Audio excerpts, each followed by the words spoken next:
करता है आतंकवादियों के सामने, और उसको भी भारत के कुछ बिके हुए देश के गद्दार कहते हैं कि वो इनकाउंटर नाजायज था। अपने देश के संविधान पर उंगली उठाने वाले ऐसे तथाकथित राष्ट्रद्रोहियों के बारे में चैनल वाले क्यों नहीं चलाते? कहां इनकी कलमें रुक जाती हैं? ये प्रशासन वर्ग दिन भर सैल्यूट मारता है ऐसे तथाकथित आतंकवादियों के सामने। कहां इनकी कलमें रुक जाती हैं? प्रत्येक दिन 500 गैया आपके ही माध्यम से मध्य प्रदेश की सीमा पार करती है। कितने पैसा तुमको मिलता है? अपनी मां को बॉर्डर पार कराने का कितना पैसा एक कसाई देते हैं? अरे बोल दो, उससे चौगुना पैसा संत समाज देगा। लेकिन जरा अपनी मां की रक्षा कर लो, वरना ऊपर जाओगे ना तो तुम्हें भी राम नाम सत्य कहकर अर्थी देने वाले भी शर्म महसूस करेंगे। मेरे भाई, बच्चे मर गए, जांच हो रही थी, इसके पहले किसी ने उंगली नहीं उठाई। 50-60 साल तक बापू पर कोई इल्जाम नहीं आया। बापू पर जैसे ही ये बात चली, हत्या हो गई, तो चलने लगा श्रृंखलाबद्ध कैसेट। बापू हत्यारे, कोई आ रहा है, बापू मेरी बेटी वापस कर दो, कोई आ रहा है, बापू मेरा बेटा वापस कर दो, कोई आ रहा है, बापू तांत्रिक है। मैं सवाल कर रहा हूं, माताओं आप सब लोग जवाब देना। मैंने तुम लोग को बुलाया क्या? मैंने किसी को बुलाया? क्यों आए? बापू ने किसी को बुलाया क्या? और तेरा बेटा बापू के आश्रम में गया क्यों?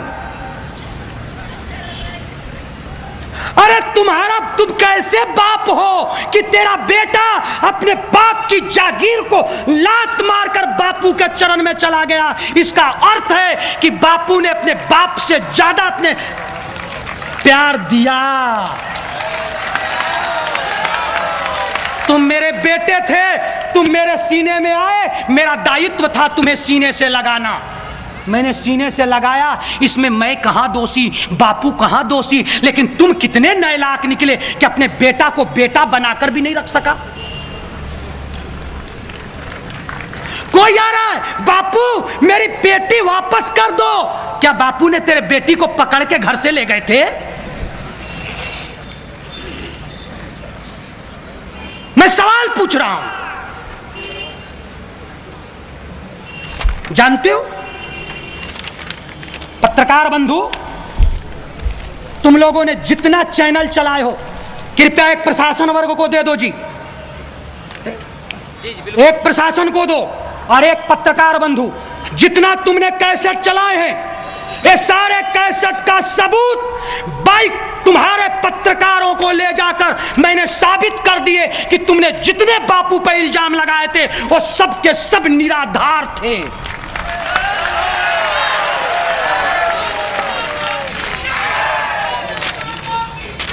मैं नहीं कह रहा हूं। संत आसाराम पर कीचड़ उछालने का दुष्प्रभाव, अमृत वैद गिरफ्तार, आसाराम बापू पर इल्जाम लगाने वाली बुर्का वाली।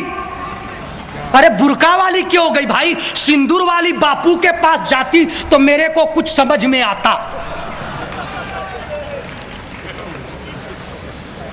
अरे बापू के पास कोई सिंदूर लगाने वाली जाती तो मुझे समझ में आता, ये बुर्का वाली बापू के पास क्यों पहुंच गई?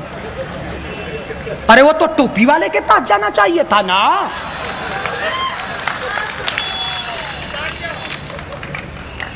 बुर्का वाली ने भी सीबीआई क्राइम बात करेगी, पूछताछ, फरार।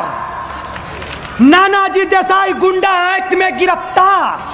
सूरत आश्रम पर झूठा आरोप लगाने वाले राकेश सोलंकी अब जेल के सलाखों में। क्यों मीडिया प्रभारी, ये बात क्यों नहीं दिखा रहे हो? कहां तेरी कलमें छुप गई? और आगे बढ़ो, अब जरा आ जाओ छिंदवाड़ा में। मैं पूछना चाह रहा हूं, ये पूरी फाइल बनी है सर जी छिंदवाड़ा की सर। ये कृपया फाइल यहां के कलेक्टर साहब जी, ये आपकी पूरी की पूरी गजट है। मैं पूरी गजट रखा हूं आपका। मैं अब आपको पूछना चाह रहा हूं, मेरे भाई, छिंदवाड़ा आश्रम में 29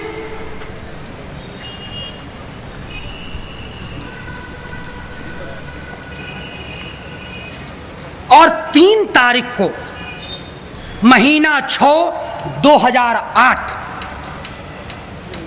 को 2 बच्चों की हत्या हुई। सत्य है? सत्य है? जोर से बोलो, सत्य है?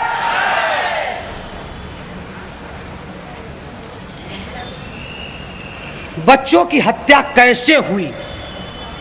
क्या इसका जांच प्रशासन वर्ग यहां बैठे हैं, पत्रकार बंधु बैठे हैं, क्या जुडिशियल पूरा का पूरा केस फाइनल हो गया क्या?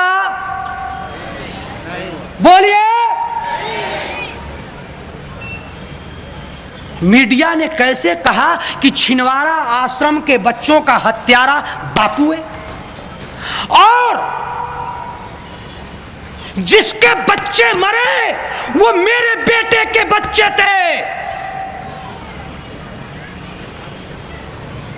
क्या उसके माता पिता ने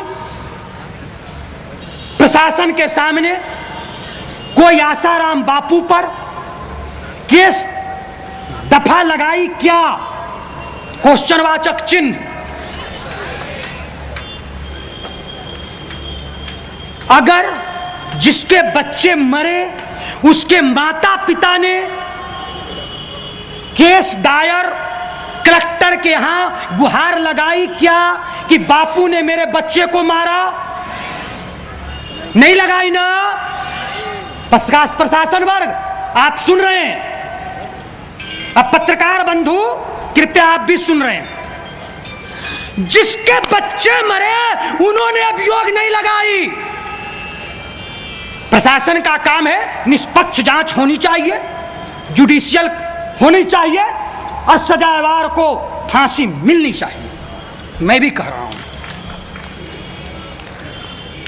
इस पर प्रशासन ने मिशनरी में रहने वाले बच्चों को भी गिरफ्तार किया गया। वो कहां के बच्चे सम्मिलित थे? क्रिश्चियन मिशनरी के कॉन्वेंट विद्यालय के बच्चे ने मारा। ठीक है?